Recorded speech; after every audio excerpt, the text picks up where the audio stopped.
El contexto de este devocional es Génesis 32, 22 al 32. A este lugar Jacob le puso por nombre Peniel, porque dijo: he visto a Dios cara a cara y sigo con vida. El sol salía cuando Jacob, que iba cojeando de la cadera, cruzó Peniel.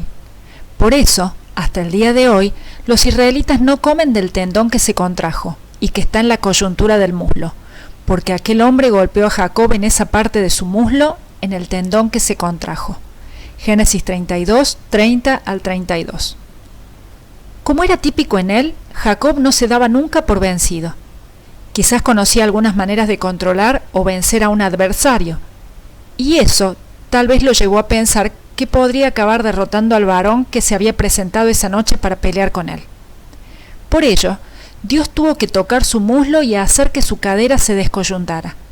No obstante, a pesar de darse cuenta de que no podría vencer, Jacob continuó tenazmente aferrado a aquel hombre, rogando por su bendición. Antes de bendecirlo, aquel varón le cambió el nombre. No se llamaría más Jacob, el suplantador, el tramposo, el engañador.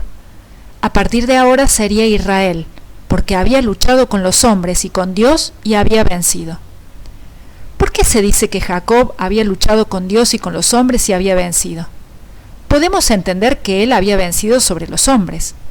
Él había triunfado sobre su hermano, apoderándose de la primogenitura, se había impuesto sobre los deseos de su padre, engañándolo para obtener la bendición, y también había derrotado a su suegro, enriqueciéndose a pesar de todos los intentos de Labán por perjudicarlo. ¿Pero lo de Dios? Jacob había vencido en su lucha con Dios no por la calidad de su pelea ni por la tenacidad de su resistencia física, ya que al final de este combate ni siquiera podía mantenerse en pie. En realidad, Jacob venció cuando se dejó vencer por Dios. Jacob venció no porque se empeñara tanto en aquella lucha, sino porque había reconocido su bajeza, se había aferrado a Dios y había sido bendecido por él. En aquel lugar, Jacob estableció 2 memoriales para este evento. En primer lugar, llamó a este sitio Peniel, que significa el rostro de Dios. Luego de que aquel varón le cambiara el nombre, Jacob quiso saber el suyo. Sin embargo, él sabía muy bien el nombre de aquel con quien había luchado, ya que era el mismo contra el cual había luchado toda su vida. Jacob también entendió que solo la gracia y la misericordia de Dios habían permitido que escapara de aquel episodio con vida. Sin lugar a dudas, ningún hombre debería poder pelear con Dios y sobrevivir. No obstante, Dios tuvo gracia para con Jacob. El segundo memorial fue su cojera perpetua. Por el resto de su vida, con cada paso que diera, Jacob recordaría que había sido derrotado por Dios. Sin embargo, este era un costo pequeño para un regalo tan grande.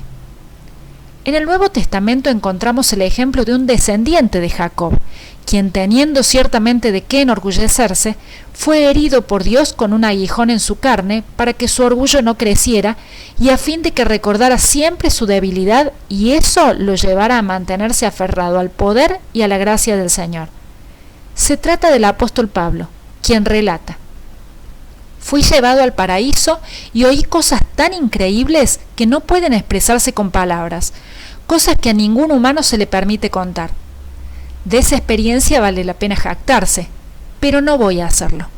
Solamente me jactaré de mis debilidades. Para impedir que me volviera orgulloso, se me dio una espina en mi carne, un mensajero de Satanás para atormentarme e impedir que me volviera orgulloso. En 3 ocasiones distintas le supliqué al Señor que me la quitara. Cada vez Él me dijo: mi gracia es todo lo que necesitas, mi poder actúa mejor en la debilidad. Así que ahora me alegra jactarme de mis debilidades, para que el poder de Cristo pueda actuar a través de mí.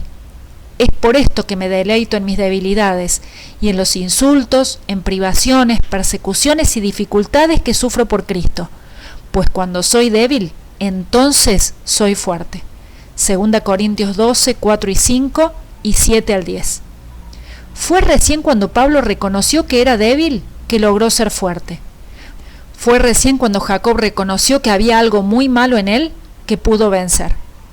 Jacob alcanzó la victoria, pero no por luchar ni resistir, sino que tal como ocurrió con el apóstol Pablo, paradójicamente la obtuvo por entregarse, por reconocer su debilidad y por rendirse ante Dios. El memorial de la debilidad de Jacob permanecería con él mientras viviera. De aquel encuentro, Jacob conservaría una señal física indeleble, que tal vez para algunos era un signo de debilidad, sin embargo para él era una señal de bendición y fortaleza. Qué dichosos seríamos si todos los días fuésemos plenamente conscientes de nuestra propia debilidad y eso nos llevara a confiar solo en el poder del Señor.